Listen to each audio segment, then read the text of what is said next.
Jolie and I were saying to one another before worship began that what a thing it is to forget where you are during worship, to be lost in a moment. It's disorienting and can sometimes be very anxiety-producing, but how magnificent.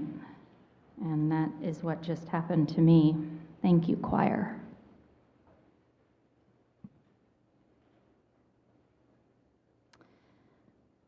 So I was about 5 when my parents bought our first house. Up until this time, we lived in small apartments in Los Angeles. But with this new house came the best thing ever for a 5-year-old, a yard.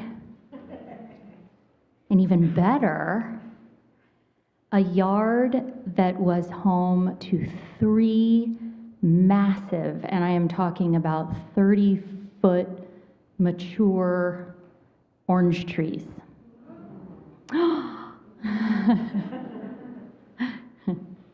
And they were right at the front of the property where the sidewalk went by. There they were.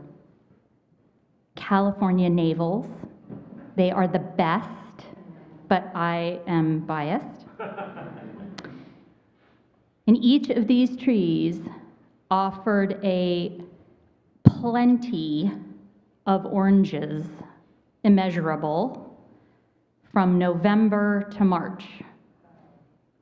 Yes, for 5 months out of the year in winter in Los Angeles. I put those in quotes, although right now they are getting a bit of winter out there. For 5 months out of the year, these 3 orange trees were bursting with fruit. Those branches, which were big, thick branches, were literally sagging because they were so heavy with juicy, tennis ball-sized, electric orange navel oranges. And I have decided that I think I am partly made up of oranges and orange juice. Like, it must be in my blood because I ate and drank so many of them in my growing years. How could I not be part California navel? That's what I have decided. And really, I feel so grateful to have had a relationship, for that is what it was with those trees. It's a rare thing these days, where nature's plenty and the cycle of fruit-bearing trees and plants is often never known up close or even given a second thought. And I didn't realize how important this relationship with those orange trees was until I read the book Braiding Sweetgrass, which Eileen mentioned earlier, by Robin Wall Kimmerer. Many of you know this book because we read it last year. Some of you did. It's been on the bestseller list now for 5 years. To date, it has sold over 1.4 million copies in 20 different languages.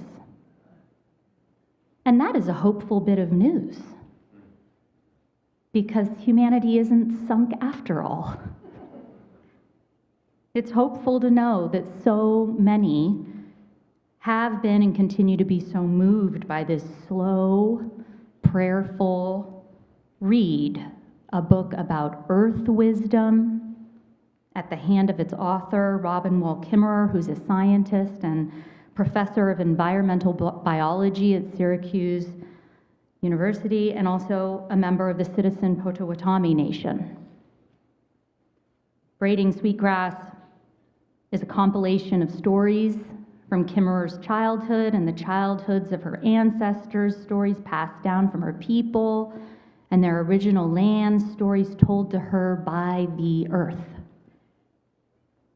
Plants, animals, trees. It is a book of knowledge and wisdom and wonder. It's a book of love. And so as I readied myself for this, our season of giving here at First Parish, I was reminded of this book and in particular a chapter entitled The Gift of Strawberries. The Gift of Strawberries. And in this chapter, Kimmerer writes, "Strawberries first shaped my view of a world full of gifts simply scattered at your feet." She goes on, "A gift comes to you through no action of your own. It is free, having moved towards you without your beckoning. It's not a reward. You cannot earn it or call it to you or even deserve it. And yet it appears like wild, sweet, bright red strawberries in your yard. Your only role," she says, "is to be open-eyed and present. Gifts, ultimately, are passed from hand to hand, growing richer in every exchange. That this," Kimmerer writes, "is the fundamental nature of gifts. They move, and their value increases with their passage." Now, this is hard to grasp. For most of us, this is a foreign and strange and impractical concept. And the reason this is because each of us have been reared up in a market economy. And in a market economy, the underlying principles are scarcity. I don't have enough. I won't have enough. And maximizing return on investment. Gifts are accumulated for personal benefit and personal benefit alone. That's a market economy mindset. And the greatest status and success comes from accumulation and stockpiling. And it has made consumers and merchants of us all, whether we like it or not. In a gift economy, which is how the indigenous people of this land lived for tens of thousands of years, and our people, our earth-based people, wherever that may be, lived for tens of thousands of years in a gift economy. Wealth is understood as having enough to share. In fact, status is determined not by how much one accumulates, but by how much one gives away. Security is ensured by nurturing the bonds of relationship and reciprocity. The Sky Woman falling story holds that well. So Kimmerer teaches us something really important here. That the outcome of a gift economy, reciprocity, relationship, is a consistent multiplying of energy and abundance with every exchange. Just imagine that, whoosh, whoosh, whoosh, whoosh, out and out. And so for those wild strawberries that Kimmerer had a deep kinship with, like my orange trees, she says, "I accept the gift from the bush and then spread that gift with a dish of berries to my neighbor, who makes a pie to share with their friend, who feels so wealthy in food and friendship that she volunteers at the food pantry. I return thanks to this ever-widening gift source and circle by watering and weeding my strawberries, letting my body spend a day in the sun, which increases the strawberries' abundance at the next harvest and nourishes my soul in the tending," and on and on and on it goes. A multiplying of value and energy as it passes from hand to hand to hand. A gift economy. Kimmerer says, to name the world as full of gifts is to feel one's membership in the web of reciprocity. It makes you happy. It makes you happy, and it makes you accountable. Happy and accountable. This is what Black Elk meant by the world being a great and wondrous hoop, widening circles of exchange, each touching one another, increasing in value as they spread out, and circling back again and again, reciprocity in all its glory, right? And, dear friends, as I considered those strawberries, I thought, well, this is who you are. What we are here in this church. An ever-widening circle of exchange, working so hard to be a reciprocating economy of gifts and relationships in a world that teaches us to think in terms of worth and ownership and profit, but we say no. No, not here. No, not here. So it makes us countercultural, and I know you like feeling countercultural. I do too. And this is why I will now confess to you that I, in my short time serving as your minister, have become an insufferable First Parish of Watertown boaster and braggart. And I can't help it. I can't help if this bothers or bores my friends and colleagues and acquaintances and random people who work at the grocery store or who I stand in line with at the post office. I brag about you all the time. All the time. I brag about how you welcome people into this church. I boast about how many brave and wonderful newcomers are in our midst. I brag about your music and the choir and the band and the concerts put on to raise money for our Helen Robinson Wright Fund. I brag about how much that fund gives to the community every year, tens of thousands of dollars. I brag about your variety show and your trivia nights and your social hours and your delicious food and cookies and whirly gigs or whatever that thing is called at Christmas Eve. I boast about that. I've been bragging all year about how we adopted the 8th principle last year. Just a few hundred of us, you churches have done that in this country. I brag about how we are engaging in really difficult conversations about our colonialist history and racism, and we don't know how this is going to unfold, but we're staying in it and we're not giving up and we're being kind to each other. I brag about how many people show up here and that there's not enough room on this little 5x7 carpet for our kids, and that last week we ran out of order of services, and that you're bucking the trends. Because most people are printing too many, and their carpets are too big. I brag about our blossoming tech ministry and those who faithfully join us week after week on Zoom from different time zones and across state lines. I brag about our incredible staff who feel loved and appreciated here, and who, again, bucking all trends, are paid fairly. Whoa.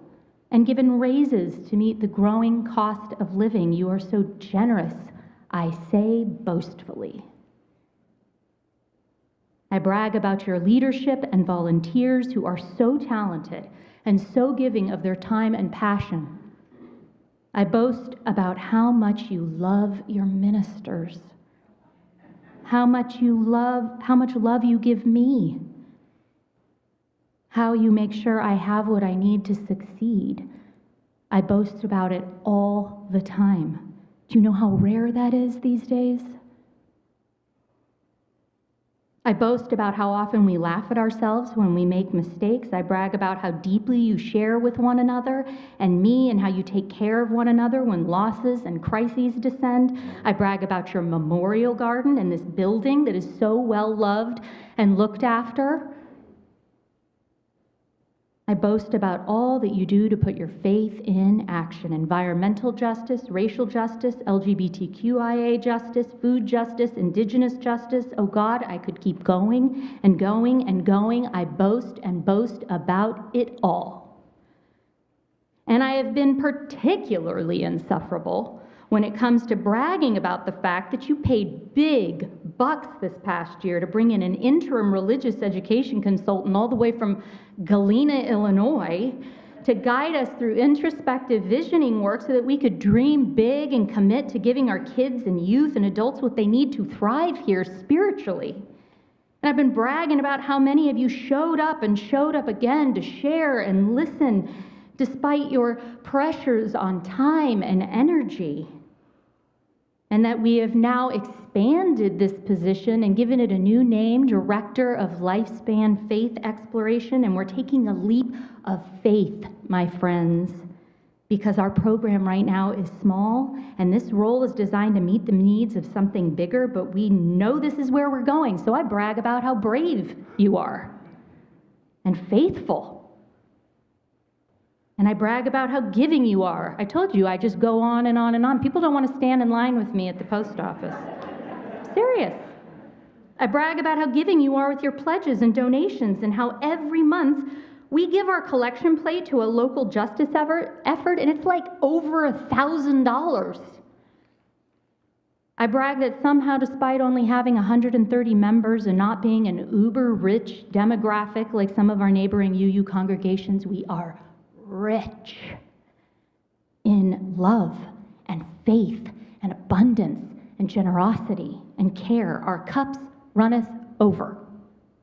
Our branches are heavy with oranges, wild strawberries for everyone, more than we need. How are we going to eat them all? I boast and I boast and I brag, and nobody's going to stop me from doing this or evangelizing the good news on Church Street. And I tell you, I will do this to the end of my days. So you're not going to stop me. Amen. Amen. So we're practicing being a gift economy here, and we don't always get it right. But not one of us isn't committed to the trying, right? Enter, rejoice, come in to this place, we say. Rest, eat, drink. This is your spirit's home, we say. Nobody arrives without a gift or leaves without a blessing, we say. Give what you can, take what you need. We have plenty. We are better off because you are here, we say, and we mean it. And we're trying to live it as best we can. And this, our giving season, isn't about saying, did you hear all the things Reverend Sophia just listed and bragged about? Yeah, these cost money, so pay up. It's not. I want you to resist the urge of thinking about this time and this season with your market economy hats on, placing value and galleons to all these things. Please leave that for out there. Instead, consider this time as an invitation towards reciprocating a gift economy that moves and swells with each passage of hand and heart, where each of you ask yourselves, this is the most important question I want you to ask yourself. How has this place touched your heart and fed your soul? And when you make your pledge, which I hope all of you will do, I want you to trust that every penny, and maybe some of you, all it will be are pennies, and that is okay. That each penny is imbued with your love for the plenty here, and imbued with your longing for others to feel the same love and plenty here. And because your gift is given this way, your penny, it will be more than enough. Put your faith in that. like a wild strawberry seed, or the seeds that Sky Woman carried in her hands and pushed into the ground and watered and weeded and harvested and fed to someone who you will most likely never know, whose life might be saved by their sweetness, those sweet wild strawberry seeds, whose life might be saved.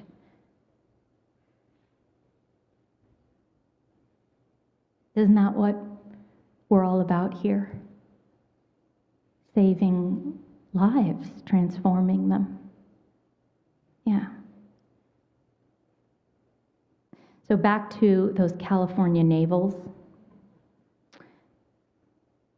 We were known as the orange people in our neighborhood because every year our entire block was lined with baskets and baskets of oranges, free for the taking. We even leaned ladders up outside against the fence so that people just climb up and get them yourself.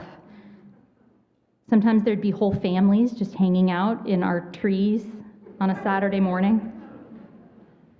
And this made us so happy.